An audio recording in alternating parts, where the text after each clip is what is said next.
It was supposed to be a normal weekend trip. Just a quiet, soul-resetting escape from the chaos of the city. No honking horns, no endless phone notifications, no people rushing past each other like ghosts with deadlines. Just trees, sky, and silence. Coldwater Creek, Colorado. It's the kind of place you won't find on a casual map search tucked deep in the Rockies, where the forests are thick with pine and the air smells like damp stone and moss. The nearest gas station? 40 miles away. And self-service? That vanished behind you the moment you passed the last rusted mile marker on Route 22. A twisted piece of metal with faded lettering, half swallowed by the overgrown brush. Jake knew this place well. He'd served 8 years as an Air Force radar technician before trading in his uniform for a camera, and Coldwater had become his sacred retreat. No tourists, no noise, just nature, raw and undisturbed. But as he pulled his dusty Subaru into the clearing that first afternoon, a feeling settled into his chest like a slow, cold drip. Something was off. The sky was too clear, the forest too quiet. The usual rustle of deer and chirp of birds was absent. It was as if the whole forest was holding its breath, waiting. He shook it off. Probably just tired, he told himself. He'd been driving for hours. After setting up camp and eating a cold meal from a dented tin, Jake wandered to his usual lookout, a rocky ridge overlooking the valley below. That's where he'd captured some of his best time-lapse. He carefully set up his tripod, calibrated the exposure, and pointed his lens at the star-filled sky. It should have been peaceful.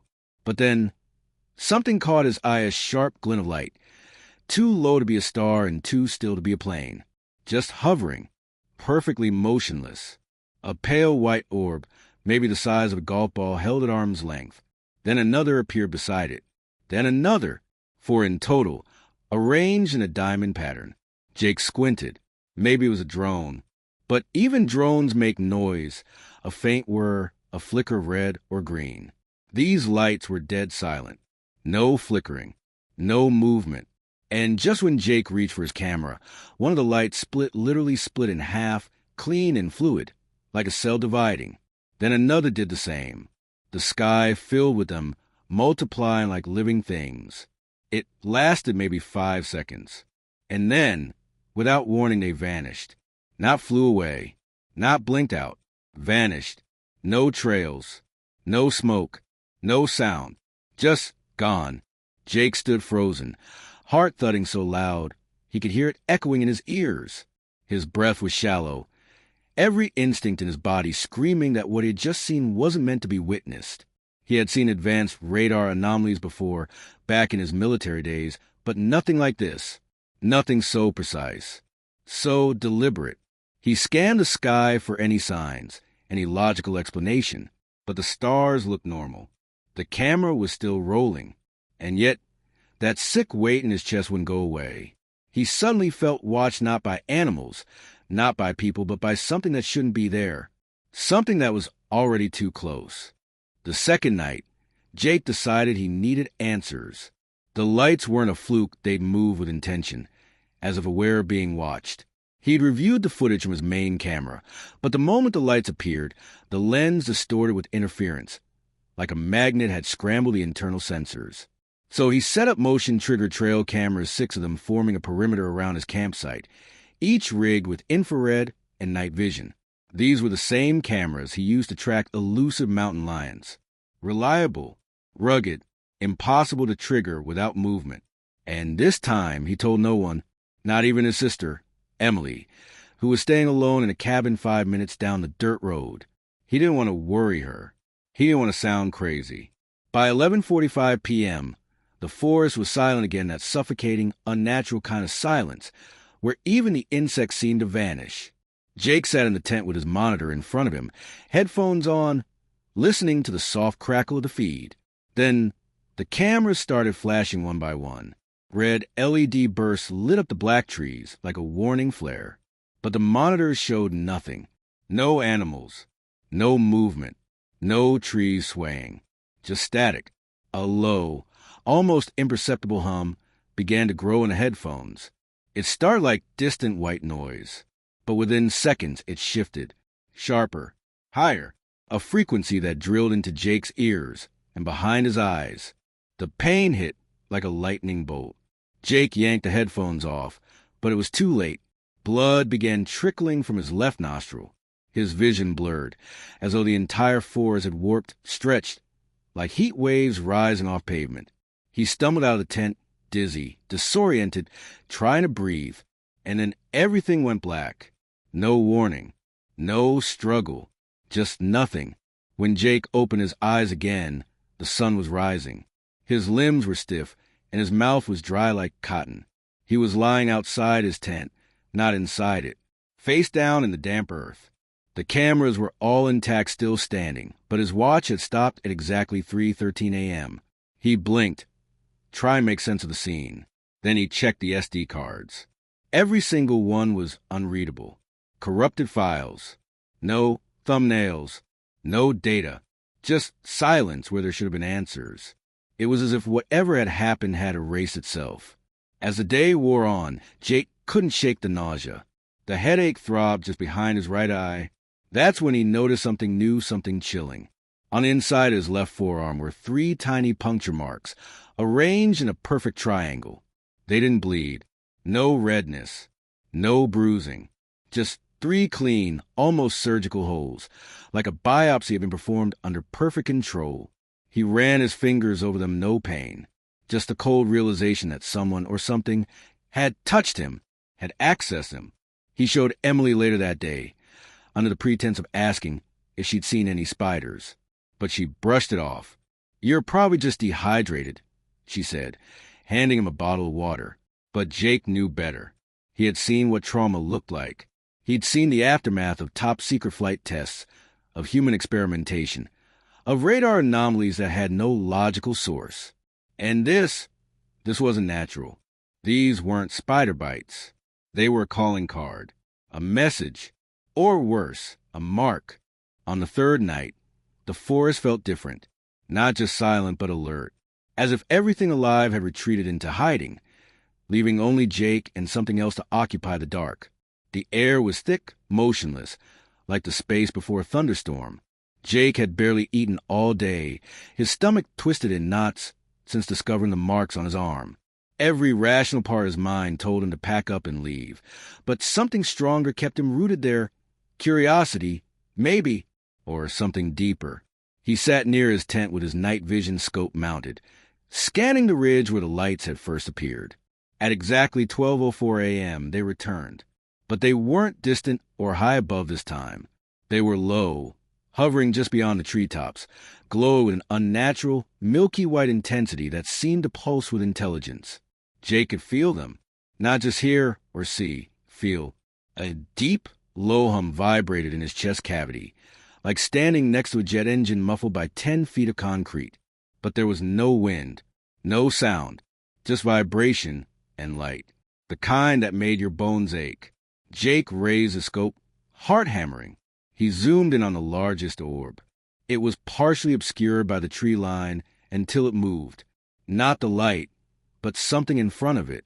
A figure, humanoid, at least 7 feet tall, with disturbingly long limbs and a head too narrow for a human skull. Its skin was pale and waxy, like a mannequin left under moonlight for too long. It stood completely still, not swaying, not breathing, just watching him. Jake lowered the scope for a second, thinking his mind was playing tricks. But when he raised again, the figure had taken a step closer. Now half its body was visible beyond the trees. Still not blinking. Still staring. Jake's fight-or-flight instincts exploded, and he tried to move, to backpedal toward the tent, to run, but his legs wouldn't respond. He was awake, aware, but completely frozen, like his body had been hijacked. His breathing became shallow and fast, panic rising in waves. He screamed in his head, muscles straining against whatever force had gripped him, but nothing moved. And then the world collapsed. His vision bent inward like a tunnel collapsing. Sound imploded into silence, and once again, the void took him. When Jake opened his eyes, it was daylight. Morning fog drifted through the trees, and dew clung to the grass beneath him. But something was wrong. Very wrong. He was no longer near his camp. In fact, he wasn't even near the trail. He was lying in a clearing. he didn't recognize nearly a mile away from where he'd set up his tent. His gear was gone. Camera, scope, motion sensors all missing. His tent wasn't even in view. For a few moments, he sat motionless, trying to piece together time. That's when he checked his watch. The digital display was dead, frozen at 3:17 a.m. A new time, different from the night before. He stumbled to his feet, dizzy and nauseous, and followed the rising sun eastward until he finally reached his campsite. Everything was there, undisturbed, except one thing. His camera bag, which he remembered leaving open, was now zipped shut and neatly placed beside the fire pit. Inside it, every single SD card he had used was back. All of them, untouched. No signs of damage, no formatting issues. But when he plugged them into his laptop later that night, they were all blank. Every file folder existed, but every video was black. No sound, no data, just black screens with time codes. He didn't talk to anyone about it. Not at first. Not even Emily. He packed his things and left Coldwater Creek before the sun had fully set, the back of his neck prickling the entire drive. For weeks, Jake said nothing, but he barely slept. Every time he closed his eyes, he saw that face, the pale, long figure watching him from the trees. Then one morning, about 2.5 weeks after the last night in the forest, he found a package outside his apartment door. No return address, no postage, just a plain brown envelope, sealed with black tape. Inside was a single photograph, glossy, for by 6, Jake stared at it for what felt like hours.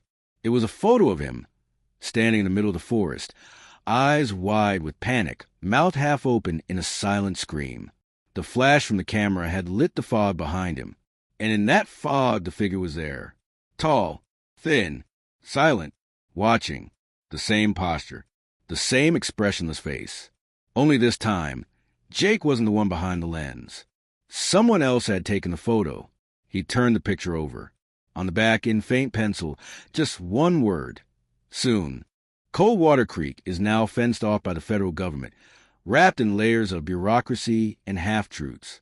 Officially, it's been reclassified as a restricted wildlife preservation zone, protected for the sake of endangered species and fragile ecosystems.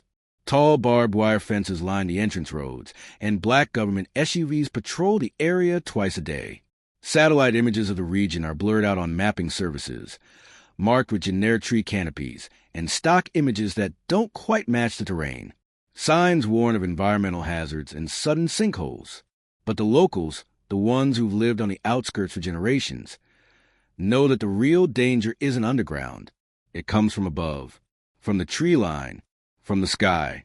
They tell stories behind closed doors at the local diner, in whispers over coffee mugs with trembling hands. Stories of light storms with no thunder, of livestock vanishing without a trace, of people wandering too deep into the forest, only to return days later, confused and speaking in tongues. Some never return at all. Others, they come back wrong. The lights, they say, return in cycles. Every 5 to 7 years, like clockwork, although no one knows what clock they're following. They never announce themselves. There's no warning siren, no countdown. Just sudden, unnatural silence. Not the kind that makes you feel peaceful. The kind that presses on your ears like diving deep underwater. And then the lights appear. They hover. They wait. Locals say it feels like being watched by something that doesn't blink. Something that doesn't understand fear or emotion, but knows how to mimic them. People who see the lights and run tend to survive. But those who get curious, those who step closer, who stare too long, they disappear. Sometimes for days. Sometimes forever. And sometimes, they come back in the middle of the night, showing up at their own front doors like lost pets, not knowing where they've been, not remembering what happened. At least, not at first. But it's the changes that shake the community the most. The subtle things. A man who used to be left-handed suddenly signing checks with his right. A woman who never liked animals now staring at birds for hours, unmoving. Children waking up speaking languages they never learned. And their eyes, locals always mention the eyes, slightly darker, wider, like they've seen something the human brain was never meant to witness. These people walk the same, smile the same, but those closest to them, their spouses, their friends, know. Deep down, they know something came back wearing the face of someone they loved. And that whatever it is, it's learning, watching, adapting. To this day, no journalist has been able to breach the Coldwater fence. Drones are jammed midair. The last known hiker to sneak and was found days later, shoeless and half-conscious, on a road 40 miles south, with no memory of how he got there. His camera equipment was melted, literally melted. The plastic casing fused like wax. All he could say, over and over, in a hollow, rasping voice was, "They don't like being seen." The townspeople have since stopped trying to tell the world. They've learned to live with the truth buried beneath government silence and faded "no trespassing" signs, because they know the lights are still out there, waiting. And if you ever see them, even once, you'll never forget, because part of you will wonder, for the rest of your life, if they saw you too.